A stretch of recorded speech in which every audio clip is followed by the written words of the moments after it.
Friendo, Steve here. And Larson. And welcome back to Going In Raw, the only pro wrestling podcast you need to be listening to right here at youtube.com/Steve and Larson. Available wherever podcasts can be found. And of course, taped live at the Twitch at twitch.tv/Steve and Larson. This Sunday, I honestly, legitimately keep on forgetting that this Sunday we've got Hell in a Cell. We've got our predictions up right now over at the Friendo Club TV channel. And I'm assuming you put those up in the audio realm, correct? Correct. Awesome. So wherever you get our stuff, you can get that, including Friendo Club TV YouTube channel. So go sub over there. And then, of course, we'll be doing our Hell in a Cell live watch along over at the Twitch. And right after our recap, that'll go out in all those places as well. So be sure to keep an eye out for that. Regardless if it's a B show or not, it should be fun. I mean, sometimes those B shows are just surprisingly really fun to watch. You know, sometimes the talent takes the challenge of wrestling on a show that maybe people might not be that interested in and try to generate some interest in it based on good wrestling. And so, you know, when you got the talent level WB has, the wrestling should be good at least. Yeah, it should be fine. So anyways, you understand? And it'll be a breezy show compared to like Double or Nothing. It'll like, you know, that's going to be... That will have been double the amount of what we're going to probably get at Hell in a Cell. I know. So anyways, we got a bunch of news to get through today, including some Thunder Rosa news because she was missing from the post Double or Nothing Dynamite. We got an update maybe on a couple of the Garganos.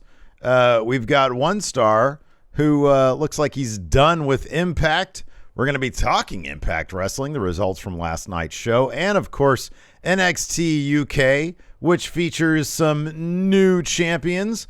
We'll get to that in just a second. But of course, MJF dominates the wrestling news these days, and today is no different. Larson, what's the latest on MJF?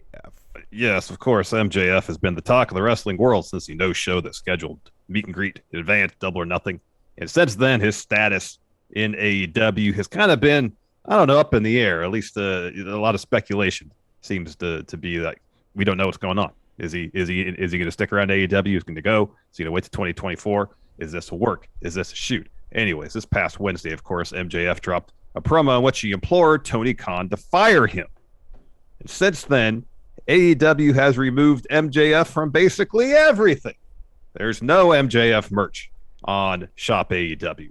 There's no MJF on the roster page on AllEliteWrestling.com, and apparently AEW has stopped following MJF on social media. Obviously, at this juncture, this story is very much work. You know, according to Fightful, it did start that way. It's you know, the missing the meet and greet and the flight that was booked for him was real. You know, and it seemed like there was an arrangement made for MJF to work Double or Nothing, get through the match. Apparently, Tony Khan and MJF had a meeting afterwards. Seemingly, they've worked something out, and they've got it. They've taken this real life stuff and made a storyline out of it. And it was everybody was talking about MJF's promo after Dynamite on Wednesday. You know, it's captivated the imaginations of wrestling fans. It's more than one wrestling fan. And I think a lot of people are curious to see where this goes. AEW dropping MJF from like basically everything. It adds intrigue because then you're thinking, why? Has he actually been fired? Has Tony Khan fired him? Has he been suspended? What is it?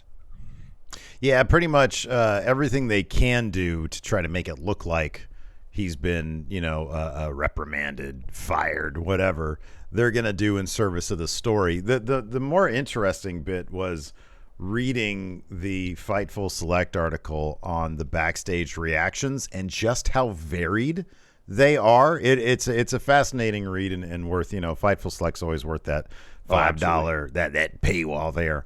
It's well worth it because it's a really great read.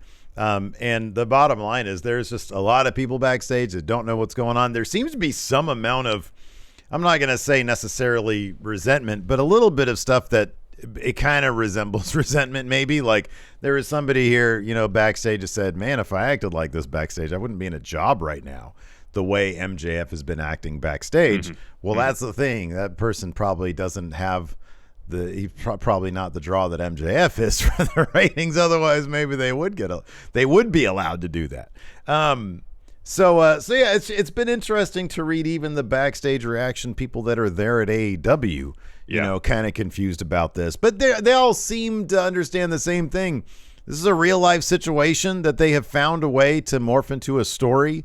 And who knows? I mean, maybe both sides are still a little wary about the entire thing, but they're just running with it because they know it can make everybody a lot of money. And maybe there's a little bit of good faith negotiation that something will come of it in terms of a deal or trying to make both sides happy. I don't know. I imagine we'll find out at some point, be it sooner or later. But regardless, it's interesting. I like that. You know, we've often said that AEW will take ideas that maybe have been done in wrestling before and try to, you know, modernize them, get the most out of the potential that they once have if maybe they hadn't been exploited to their fullest potential before. And I think obviously what we're seeing now is a take off the CM Punk pipe bomb situation back in 2011. And I kind of expected to follow a similar pattern, maybe a more lengthy, drawn out pattern, or you know, take on that blueprint, and it'll be interesting to see where they go if this is going to be the impetus that gets MJF to the title to take that thing off Punk. Of course, when they went to commercial, CM Punk was the guy that came out to try to, I don't know, maybe corral MJF and see what's going on, and MJF, you know, left before he can get a word in. And that was never, you know, I was kind of curious when I was watching Dynamite. I was like, oh, are they going to put because I saw immediately on social media, people were saying Punk came out and they did not reference that, you know, Luke from Wrestle Talk mentioned that the media photos that AEW sends out to all the media outlets that they were, which I forgot how to access that. So I just don't. Yeah, I don't remember either. But they have no stills of MJF's promo on there. Right. Exactly. Yeah. So it's interesting. They're doing what they're trying to do. They're doing what they're trying to do to make it look as much as they can like this was an unscripted shoot promo, even though he wouldn't have gotten anywhere close to the ring if this was actually the case. But it's great for the viewer. You know, we were talking about Hilton off camera. You know, he texted me. He was like, dude, this is amazing. Was this real? I think that's what he said. Let me double check. I'm just painting him in the dumbest light. But no, he texted me. He was like, "Oh my God, that was great. That was amazing." Let's see here. He says, "Batman was legit like that flick." No, that's not it. Oh wow. No, he did. He said, "Was it real or work?" Oh, Hilton, I love you so much. Yeah. Well, I mean, if it's got Hilton, then it works, Hilton. It works, Hilton. Yeah. Oh man. Anyways, so yeah, stay tuned for more. Hey, and just anecdotally speaking, I mentioned this when we were playing basketball the other day. No, you know, the numbers on that episode, we can often gauge fan interest. Yes. By the numbers on our reviews on episodes. Yep. And that review is doing gangbusters, and it's the first time in a very long time that anything related to what we see on camera, usually the big episodes blow up, or our episodes blow up when there's releases, when there's backstage drama, even Double or Nothing. And I know logistically speaking, we did that episode later on in the day, and sometimes that factors into it. But this episode blew up, and it was an on-camera angle that blew it up. And that's how, you know, interest is high for this. It will be interesting to see if it's reflected in the ratings this coming Wednesday. I'm not sure if there's going to be an NBA Finals game on or not against it. But yeah, I don't know. It'll be interesting to see. Yeah. Yeah. How about those Celtics last night? Oh my gosh. I know. Yeah. I know. Anyways, let's talk about this really quick. Let's talk about Thunder Rosa. Of course, AEW Women's Champion Thunder Rosa was noticeably absent from Wednesday's Dynamite. And What Culture is reporting that Rosa's lack of TV time has led to her becoming unhappy. What Culture adds that, quote, unnamed sources, this is a What Culture exclusive, said that unnamed sources close to the situation state that the reigning AEW women's world champion has become very frustrated with how little she's been on screen. Meanwhile, PW Insiders reporting that Thunder Rosa actually missed it due to illness, stating, quote, the word making the rounds is that Rosa was at the taping but wasn't feeling well and was sent home to convalesce by the company's doctor. And then in the latest Wrestling Observer newsletter, Dave Meltzer reports that, quote, there was a report that Thunder Rosa was upset at having no follow-up from her win over Serena Deeb and not being on Dynamite. In actuality, she had a segment on the show, but left due to being ill. Several of her friends with her were also ill, and they all went home. So Fightful Select just had some follow-up on all this, and in a way confirming everything. They said they have heard frustration on her side of things, and that sources that they've spoken to say that the primary women's title, so the one that she has taken a back seat to the two other women's titles, and that might be a source of frustration. But also that, she was slated to have a backstage segment, and then did have to, was under the weather. So, I mean, look, I'm not going to cast any doubt on what culture and their sources and everything.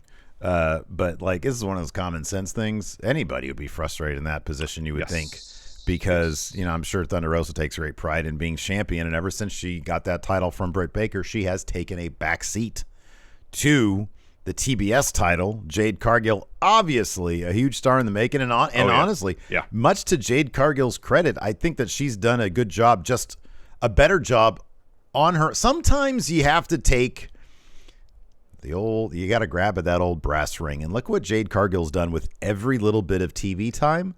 Look at what she's done off TV on social media. The whole baddie section thing is really blown up. She's very active on social media. When the Art Steve here drew that little doodle of hers, she was on my Instagram, leaving nice comments about it. And I thought that was really, really cool. She's very active with her fan base on social media. And sometimes that kind of stuff matters. That's one reason why Adam Cole is so loved, even though he's like always a heel. Every interaction with him that I've ever heard from with fans, he's the nicest guy. He's the most available person for fans. And sometimes that stuff really, really matters. I'm not saying Thunder Rosa is not, but sometimes you got to take it in your own hands. And I see that with Jade Cargill more than anybody. But also she just, I don't know, she sort of like carries herself like a big star. Jade Cargill does. Oh, she's going to be an absolute massive star without question. You just sort of see that percolating. But absolutely. if I'm Thunder Rosa, I'd be upset too. Oh, heck I'd be frustrated. Britt still gets more consistent TV time and in-ring time than she does, even though Thunder Rosa is now the women's champion. Of course, that'd be frustrating. And that's not a slight to Britt. I'm not saying, replace Britt segments with Thunder Rosa segments. Not what I'm saying at all. I'm saying add Thunder Rosa segments to the show. Like the two feuds she's had since winning the title. Some of the stuff was Serena Deeb. I like the motivation behind it.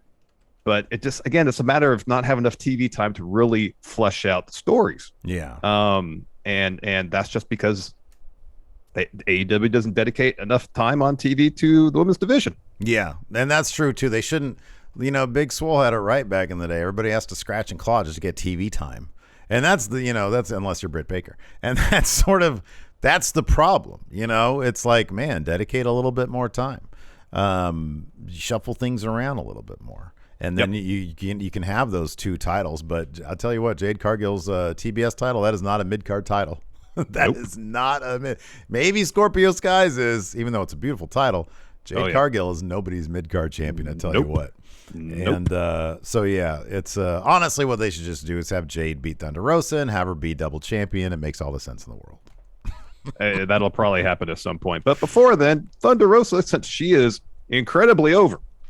Yeah, but what's funny, dude? Like when you're off TV, like there's a noticeable difference between how like the crowd reaction for her now versus the crowd reaction before she was champion. Why? Because she was wrestling a lot more. And what have they ever since she's been champion? She's been talking a lot more.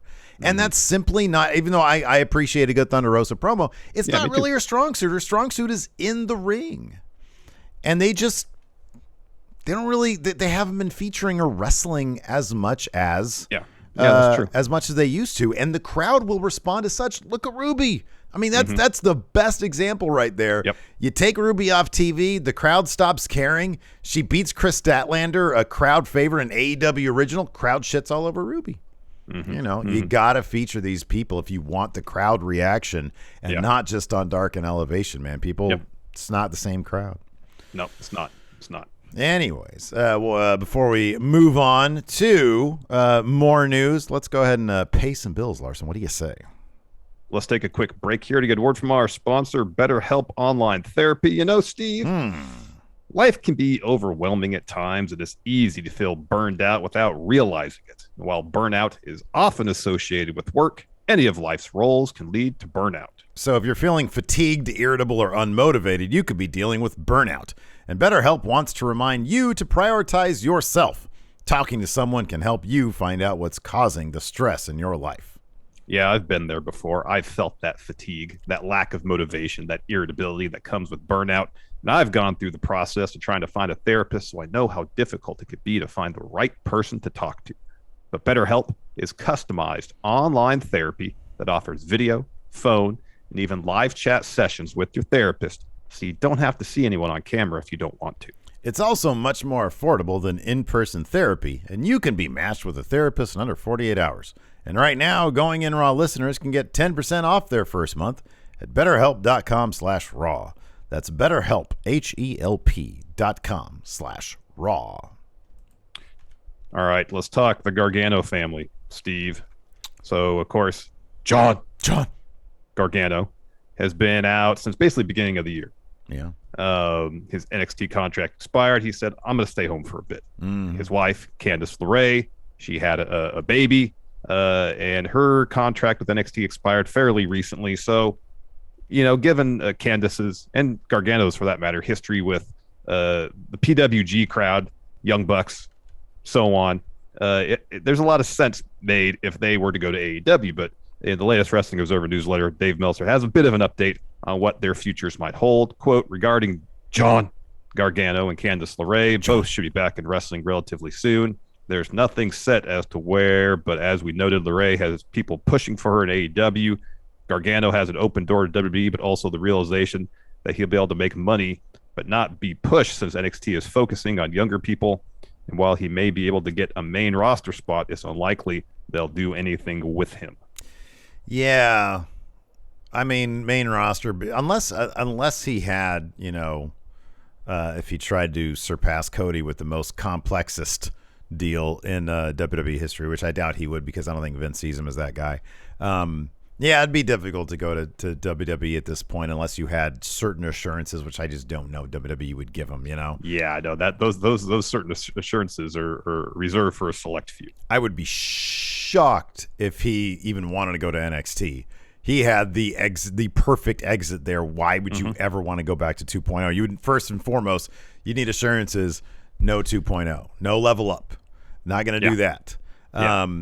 And then, I mean, I don't know. Yeah, if they gave him certain assurances, sure, go back to WWE. You can make a lot of money there. But he seems like the kind of guy who wants to wrestle. He wants to use his Twitch channel, and he'd like to take time off when he can. And that just, none of that is WWE. No, it's not. That's Impact or AEW. And you'd think, given his and Candice's history of wrestling with a lot of people in AEW now, that would be not necessarily a certainty, but you'd think that's be a logical place to go. But we haven't heard anything per se about Gargano specifically having any conversations, anything like that. I know he's got an event at Starcast, I believe, titled "What's Next." So maybe at Starcast in the end of July, he'll announce something. Yeah, I don't know though. I mean, honestly, man, look, the AEW, it's they basically took NXT 1.0 and folded that into what they're doing, and he is Mr. NXT 1.0. So and then once he's there, you wait till Ciampa's contract is up, and then it's just the entire NXT. Yeah, pretty much all the 1.0s there. Yeah. So yeah, I don't know, but it's great. It's great that the dude obviously was, smart with his money. He's doing well on Twitch. He can kind of, ride his own ticket at this point. So that's great for him. And yeah, I'd love to see them both wrestle, but they seem really happy, just hanging out with their baby on Twitch. And man, it's hard to get. I imagine it would be hard to give that life up. You and I are pretty lucky working from home, being able to be family guys as much as we want to be. So yeah, good for him getting himself in this position. Another guy who should be really happy with the position he's in, Morrisey. Man, he has done an absolutely fantastic job of revitalizing his career after arriving in Impact Wrestling last year after going through a bit of a rough spell. Yeah. According to PW Insider, though, Morrisey's time in Impact has come to an end with this Thursday's episode. Is it this coming Thursday or just no? I think it's the one that just happened. I think the match we just saw him tagging with PCO and taking that L. Yeah, was it that he's done with Impact and yeah, man. And after some of the reports of some health scares that he had, it's really it's really worrisome to see what his future would hold. But seemingly he got healthy. Went to Impact, showed what he can do. He was in amazing shape. Oh man, he did awesome work as a heel. And then I know his face turn didn't last very long in Impact. It's a matter of a few weeks, but man, you could tell it was heartfelt. Yeah, Impact is a great place. I'm really glad somehow they find money to do this. But like, if you want to go and rehab your career, rehab your image, keep wrestling in front of people, make some money, have a light schedule, Impact is the place to be to do that. And he's like sort of the the template, the poster boy for that. Did a really good job. And yeah, his face turn, man, he was face not long enough for me, man. I wish they would have done this maybe a little earlier. I know. And I don't know if they ever had plans for him to be a long-term guy in Impact, or if anybody had plans for that, or for him to be Impact World Champion at any point. But I really liked his run there. I thought it was really great to see, just from a human being standpoint. Seems like a good guy who's come a long way, and I hope whatever path he chooses next is also as beneficial to his mental health and his physical health as seemingly being around Impact has been. The grind can be really tough, but if you find the right spot, maybe you can thrive in it. Whether that ends up being WWE again, I mean, I know they like the big dudes, and what I would hope is if he goes to WWE, the crowd would not just associate him with his days with Enzo, and they'd look at him as like, oh, hey, a fresh start for this guy. I mean, part of that would be if rather than coming in as Cass again, if he comes in as whether it's Morrisey or some variation on, some continuation of Big Cass, this character as opposed to, hey, Cass is back, Yeah, absolutely. Yeah. Speaking of Impact Wrestling, Impact Wrestling's Road to Slammiversary continues. That's coming up June 19th, Father's Day. 19th. Oh, what a wonderful Father's Day gift. We get to watch some Impact Wrestling. Exactly. So, yeah, it continues on. Things are really starting to shape up here, including, of course, Honor No More looking to dismantle Impact. This seems to be, like, is this going to be after Slammiversary, is Honor No More going to exist as a faction? Well, here's, assuming Honor No More doesn't get a match on the card, I could totally see Josh Alexander, after he beats Eric Young, Honor No More come in the ring and basically like tearing everything up. Like Nexus debut, tearing everything up. And then Ed Edwards will get next crack at Josh Alexander. Yeah. Maybe. Or as you mentioned, poof. Is that match that sort of like Kazarian and the Motor City Machine Guns? Is that happening next week on Impact? That's right. No, that's right. It's supposed to be a Slammiversary. That's supposed to be a Slammiversary, right? And I feel like that's going to be the big, like, Honor No More. It's all or nothing for them, but it's Slammiversary, and they're going to bring in 2 Impact originals, perhaps, because Scott D'Amore said, Kazarian and Motor City Machine Guns.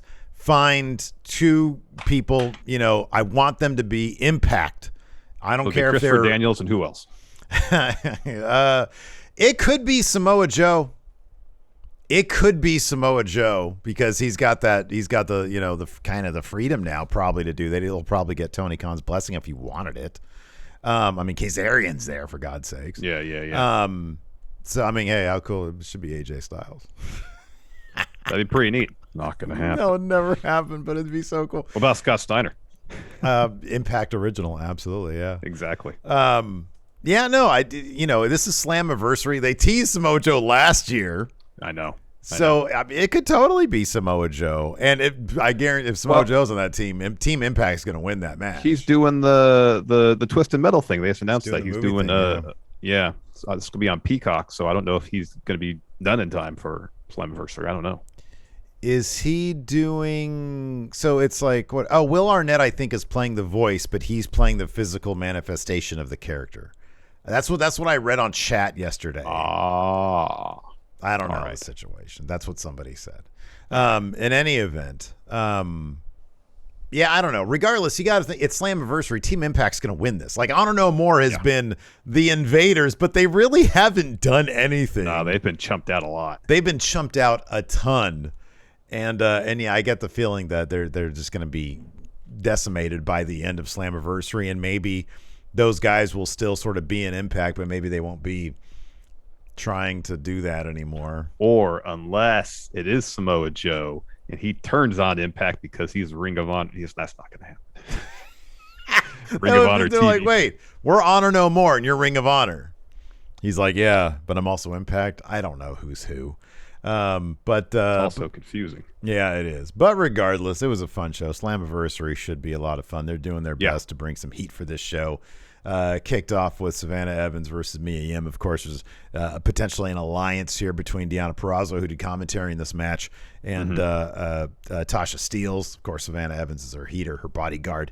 And so all this is happening. Mia Yim, of course, super strongly booked a good guy here. At one point, Tasha Steelz, towards the finish, attacked Mia Yim while the ref was distracted, but Jordan Grace came down the ringside to brawl before Steelz can get in. Some sort of she had like Mia Yim draped through the second rope. She's about to kick her or something. Jordan Grace comes down, grabs her. They brawl. Mia Yim hits Evans with Eat Defeat for the win. Yeah, Mia Yim's got one of the best entrances in all of wrestling. It's so good. It's so good. Yeah, it's so good. So then we're backstage. Shark Boy walks up to Ed Edwards. Yeah. And says, you should show Impact. Shark Boy says, you should show Impact more respect, Ed Edwards. And Ed Edwards says, Impact has disrespected me time and again.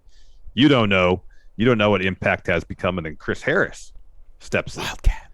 Yeah, tells Ed Edwards, leave Shark Boy alone.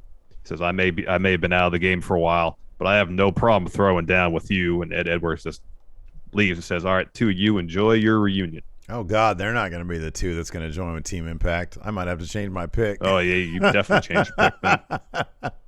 After that, Madison Rayne and Tenille Dashwood are walking around backstage. They find Rosemary.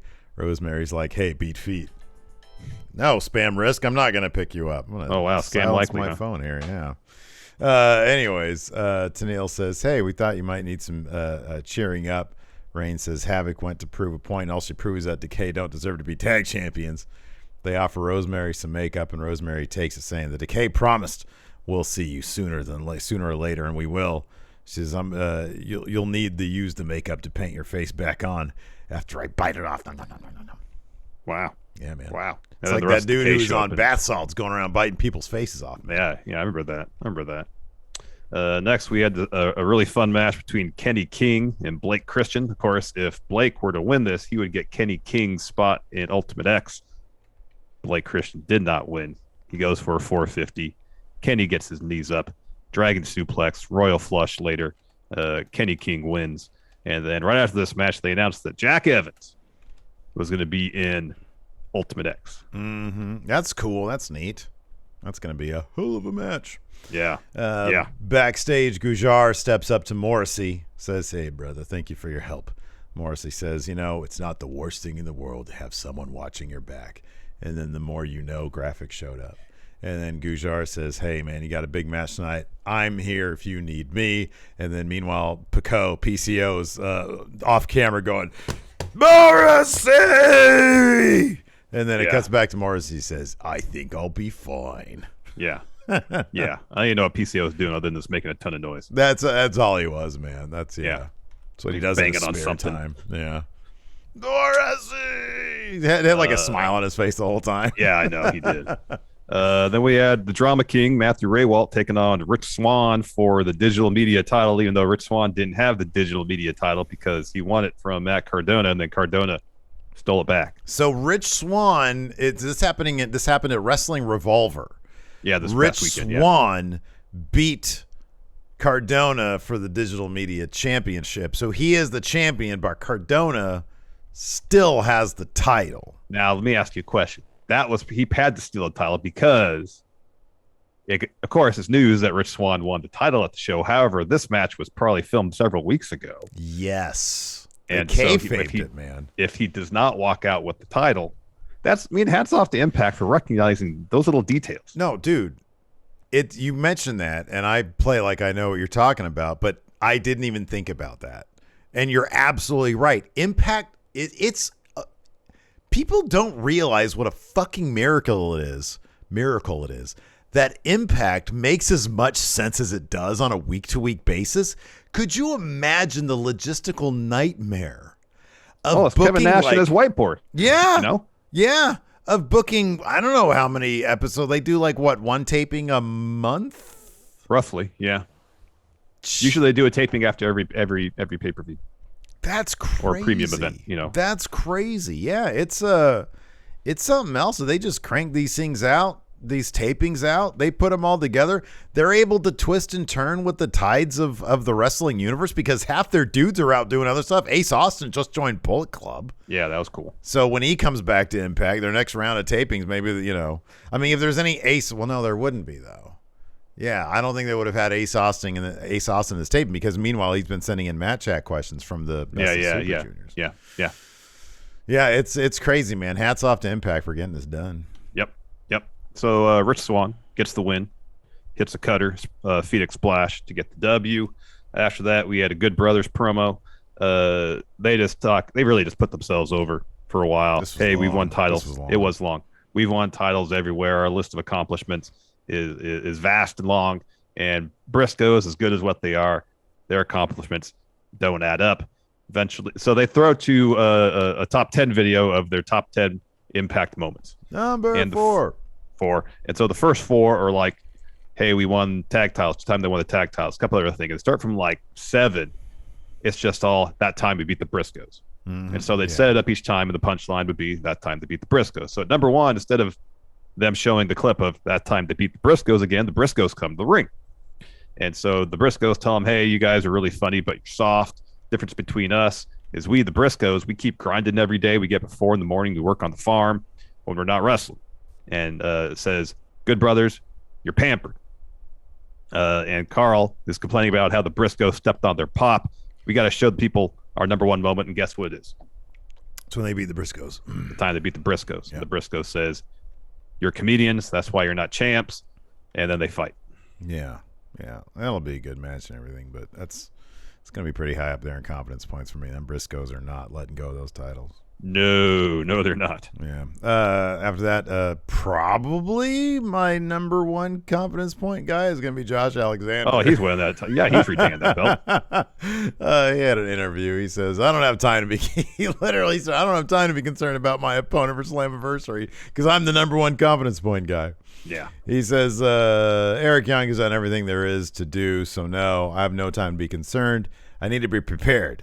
So I need to prepare for Eric Young and Joe Durning and Cody Deaner. And then Deaner steps in, tells Josh, you should be very concerned. And then Violent by Design surround Josh. They beat him down. Security breaks it up. Then Josh asks Scott D'Amore for a match against Doring next week. Scott says, focus on Slammiversary. Again, Scott D'Amore, he's like the perfect authority figure. He just pops. He's in every episode, but he's just there to make stuff happen and no bullshit, there's instances where he shows legitimate concern for the talent on his roster. Mm-hmm, yeah. He's like, hey, you shouldn't have a match with Joe Doring 2 weeks before he defend the title. You should worry about Slammiversary. And Josh Alexander's rationale made sense. It's like, I can't focus on Slammiversary unless I know I can take care of Joe Doring before Slammiversary. I need to take him out. Otherwise, he's going to be a problem at Slammiversary. And Scott was like, all right, that makes sense. You got your match. He's the wheels of logic in Impact, because you need that thing to sort of like, okay, let's make sense of what's going on right now. And that's when he steps in, and he always looks like he's just way too busy for anything. I'm trying to figure out how to shoot 5 episodes in one taping. You get the whiteboard out. You get the whiteboard out. All right. What happens on Tuesday? After that, we had Honor No More versus Heath and Rhino. Taven gets the pin here on Rhino. And then Honor No More destroys Rhino's knee with a chair. And then the Motor City Machine Guns and Kazarian make the save. And after that, we see medical staff putting Rhino in the ambulance. And Heath is like, it's okay, buddy. You just, get better. And then Kaz says, when is enough going to be enough? Saban says, I want a match against Honor No More. And then, sure enough, Scott D'Amore says, all right, listen, they've gone too far. The 3 of you need to find 2 partners. All right, because he's doing the math in his head. He's like, Kenny King already has a spot at Slammiversary, which leaves 5 guys. So there's 3 of you here. 5 take away 3 is 2. We need 2 more people. 2 more. But they have to be Impact. None of these Ring of Honor people. Enter Samoa Joe, the current Ring of Honor television champion. The former longest reigning Ring of Honor world champion. It can't be Samoa Joe then, right? He is so Ring of Honor. I don't know, maybe Samoa Joe is. Well, Kazarian was a Ring of Honor too. No, I know. And Samoa Joe had that's where I knew from Samoa Joe from, because, for a wrestling podcaster, I know shockingly a little about wrestling. I know Samoa Joe from Impact, not Ring of Honor. Then we get our main event, Moose and Steve Macklin taking on PCO and W. Morrisey. Macklin goes on quite a run at the end, culminates in him hitting a double underhook DDT on Morrisey to get the win. Afterwards, PCO gets in the ring. He tries to start some crap with Macklin. Macklin kind of fights him off. PCO hits him with a clothesline. Then PCO turns around. Moose hits him with a spear. Lights go down. They come back up. And Sami Callihan's expecting Moose just to be right there. But no, Moose, he's expecting it. He's already in the corner waiting to spear Callihan. However, Callihan has a bat with him. He hits Moose with it. And so he stands tall. Yeah, but there's still a couple of weeks for Moose to do something really fucked up. Because Callihan, he's been gone forever. He's got to get this win. I mean, the whole thing about this is that Moose broke his ankle. So yeah, that's like a big deal. Gonna have to win this. Yeah. After that, we had NXT UK. Well, prior to that, actually, we had NXT UK. This was we got new tag team champions now. Finally, it came to a head. Mustache Mountain, who haven't been on the same page. Oh, no. Even though they have claimed to be fine and on the same page, every time they interact, it's clear as day they are nowhere near on the same page. Trent Seven tried to use the one of the tag team titles, which is actually introduced by De Familia. He saw it, and he was about to use it. And then him and Tyler Bate had a tug of war with the tag team title, and that allowed Ashton, Oliver Carter, and Ashton Smith to get the win by rolling up. No, not rolling up. Was it a roll up? Yeah, it was a roll up on Trent Seven. He ended up beating that pin there. And at the end, Trent Seven says, I told you, if I lose the title, we're done. So we're done. And Tyler was like, wait, are you being serious right now? He's like, I've been telling you this for months now. I'm super old. If I don't have this title anymore, I'm irrelevant and we are done. You just don't get it, Bert. Yeah. So what do you make of that? Where do they go from here, man? Where did Del Boy and Bert go from here? They're going to feud. Tyler Bate's going to beat Trent Seven. That's where it's going. That's where it's going. Expect next week match be announced 2 weeks later. This needs a bit. They need to do some special event, some sort of. They should. You would think so, but they don't do their own takeovers anymore. So no, it's like, I mean, they got more people in the thing now, and obviously it's got to be some. It's. I mean, it's a money constraint, I would imagine. BT Sports probably like, hey, we're paying for WWE for this stuff. we're not paying anything extra just to put him in a special place with a bunch more people. BT Sports Arena is the place. You need doll up the BT Sports Arena a little bit. Make it a special thing, a 2-hour show instead of one, to call it TakeOver. I know. You pack that place full of more fans. Yeah. The fans are really starting to get back into it too with all the chants and stuff. It's pretty cool, and make it like a live special. That'd be awesome. That'd be great. But I don't know, man. It's not like the days of old. The match will be great though. I hope it's not like a 2-week thing. I do hope that they take some time away. Maybe Trent says, "Oh, I'm walking away." And then Tyler goes on a bit of a run, and then Trent, the most conspicuous masked man, masked attacker, it's like, well, clearly the body type is Trent Seven. He's got a very unique body type. It's the kebab. It kicked off with Sam Gradwell versus Von Wagner. Sam tried his best. He tried his best to defeat Von Wagner, but we knew it wasn't going to happen. Well, given that this is like, a choreographed sport, he tried his best to make a really good match out of this. Yes. Because Von Wagner is a bit limited in that respect. And I think Sam did his best and really made this into a match worth watching. But yeah, in the end, Von Wagner, we all saw this coming, got Sam Gradwell with the win here. The finish was pretty solid, though, because Vaughn tries to chuck Sam Gradwell into the crowd like he did with Ikemanjiro. Yeah. Sam escapes that, locks on a sleeper. Then Vaughn actually did a pretty decent job of powering Sam up for his finish right out of the sleeper. Well, no, I love that they reference that story beat, because that's the one thing that stood out to Sam Gradwell when he was watching the clips. No, I think that was a great moment there. You're right. We had Zaya Brookside and Eliza Alexander showing up at the Performance Center. They're confronted by Amel. Says, "I am done with you," and they're like, I'm just sitting there thinking, if you're done with somebody, you're gonna walk up to them and confront them about being done with them, or are you just gonna stay away from them? I mean, I guess it depends if you want to be passive aggressive about it or not.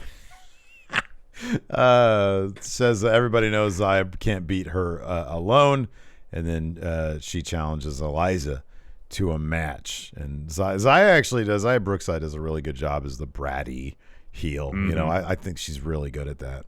Yeah. Then we get an Ivy Nile video package. She's facing Mako Satomura in 2 weeks. 2 weeks or next week? I think it's next week. I think it was last week is announced, so 2 weeks after it's announced. It's always after they announce the match, and it's going to happen in 2 weeks. Yeah. Then we get a Mark Andrews interview. He's walking through the parking lot. He's asked, "Hey, how are you preparing for your match against Kenny Williams?" Like, "Yeah, training's going really well. I'm getting healthy." He looks, and Kenny Williams over there messing with his car. Well, I think he's taking a shit on his car nearby. He's squatting down. I thought he was trying to take the tire off or something like that. Yeah, you're probably right. Maybe he was pooping. I don't know. My scenario was much better, though. Yeah, Andrew's not happy. He goes over. They brawl for a little bit. Eventually, it's broken up. And as it's being broken up, you see the masked man kneeling in the background. Ooh, yeah, he's dropping a dude. Maybe. Yeah, everybody's just crapping in the parking lot. That's NXT UK's new thing is poop. Well, they saw you. Oh, NXT's parking lot is the scariest place. We want ours to be the smelliest place. There you go. After that, we had Angel Hayes and Stevie Turner visiting once again from the future. In fact, she says, "Yeah, go ahead." All right. So she had a little promo beforehand where she's talking about I'm the future's here and it's 4D. And through the entire match, the commentary is saying "Oh yes, Stevie from all the other matches, she's downloaded information from those other matches to make her better because she's 4D and everybody else is 2D." Yeah, that's good. Is there a little USB port on her neck, like in the Matrix or something? Yeah, because they kind of got away from Stevie Turner is the future, and now they're she's like a data analyst now. Right back on it. Yeah. Anyway, she wins with Mass Effect, which of course takes place in the future. Yeah. After that, Mako is awaiting Amelia McKenzie backstage, and Millie's like, "Oh, I'm sorry. I do not like this version of Millie McKenzie. No, I do not like this version of Millie McKenzie at all." Nope. She's like, "I'm so sorry. I lost to Lash Legend," and Mako says, "Yeah, you should work harder and be better."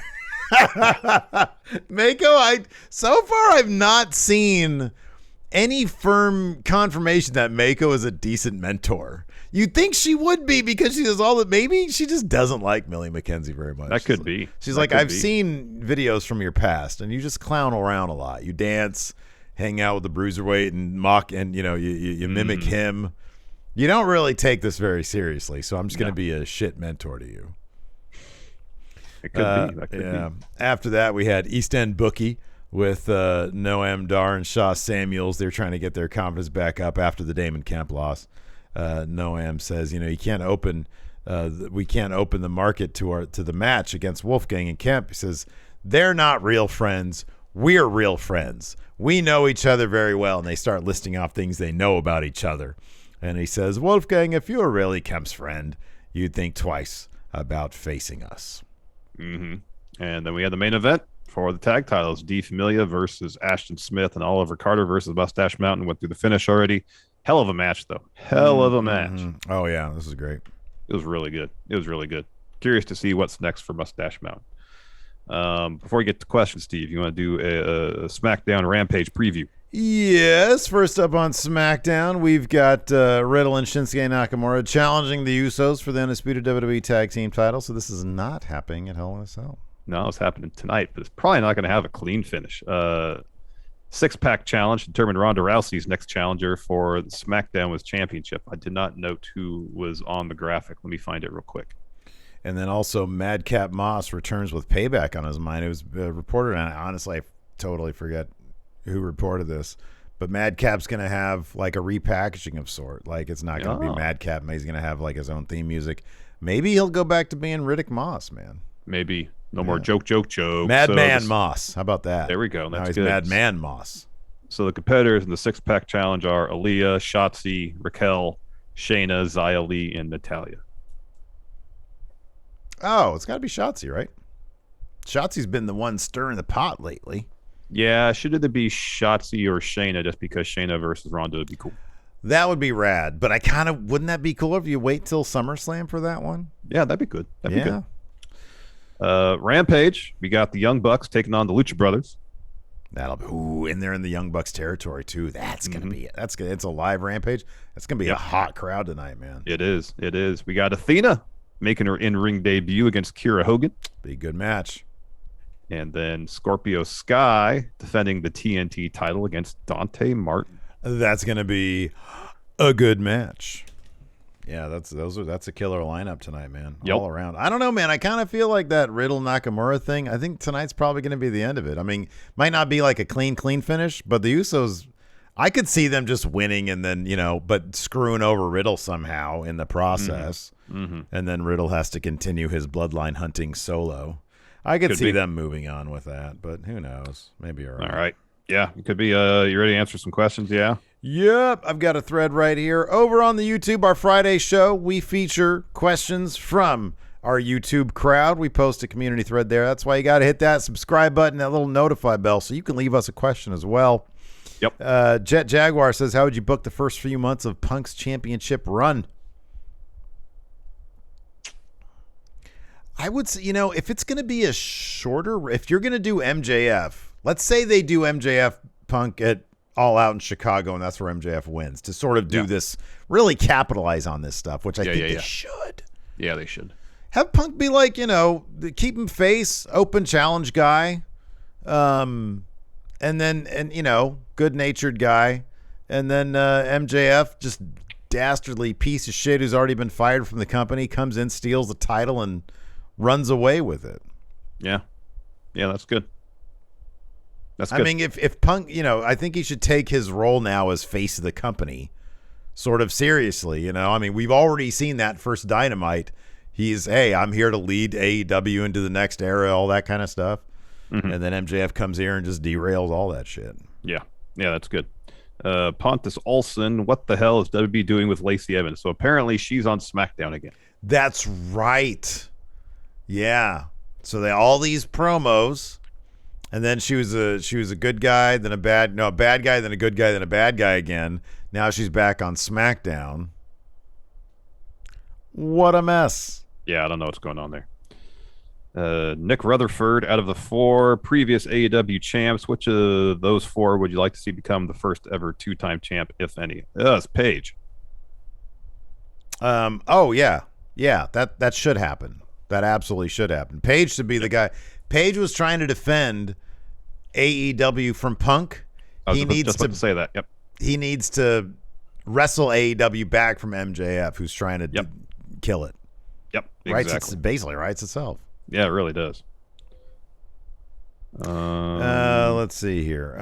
Sean Chan says, do you think it was a bad look for CM Punk to be the one to come down to the ring to address MJF, given his own unique past? No. CM Punk has learned from his past. He wants to be the guy to say, hey, don't go down that route. Yep. It's not worth it, man. Yep.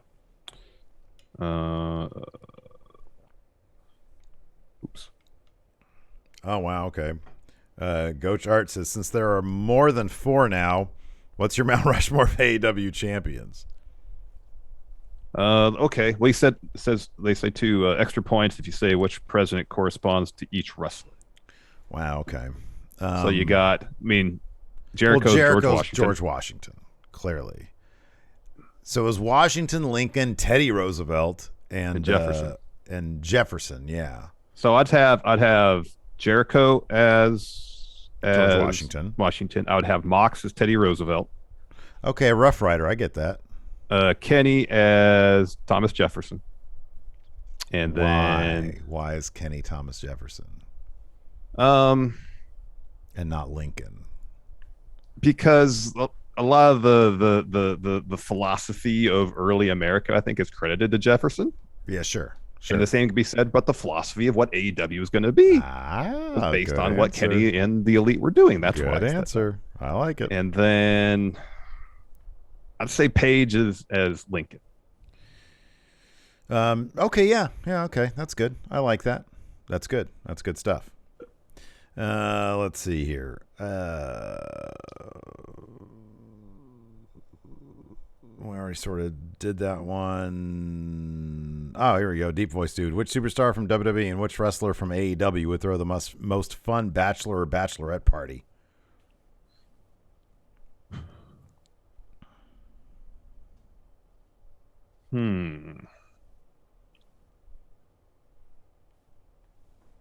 Well, I think Jade would throw the most fun bachelorette party. Yeah. She already has the baddie section. Yeah. Et cetera, et cetera. So I feel like Happy Corbin would throw the most expensive party, not necessarily the best one. Like, you'd eat really good food. Yeah, that's the thing. He'd have that you'd good drink meat. Really good stuff, but I don't know if you'd really have a good time. Yeah.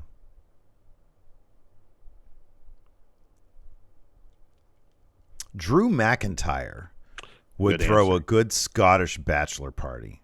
That would be wildly fun. And he'd be laughing while you're just drunk off your ass, making a fool of yourself. He's sitting there laughing, but making sure you're not going out of, making sure you're safe still. Exactly. Anyways, that's going to do it for us on this Friday. Thanks, everybody, for hanging out with us. We appreciate it. At 4 p.m. Pacific today, we're going to be doing some GTA at our Twitch. So go check that out. And then, of course, Sunday we'll be around for Hell in a Cell. Hopefully you swing by and hang out with us there. Thanks, everybody, for tuning in. We appreciate it. Till next time, we'll talk to you later. Goodbye. Hey, what's up, everybody? This is Stone Cold Steve Austin impersonator Phil McDonald, here to tell you to go support Going In Raw and Friendo Club at patreon.com/Steven Larson. They got bonus episodes, ad-free audio, a weekly newsletter rounding up the weekend wrestling news, and a bunch more. Patreon.com/Steven Larson. Go support or get hit with a stunner.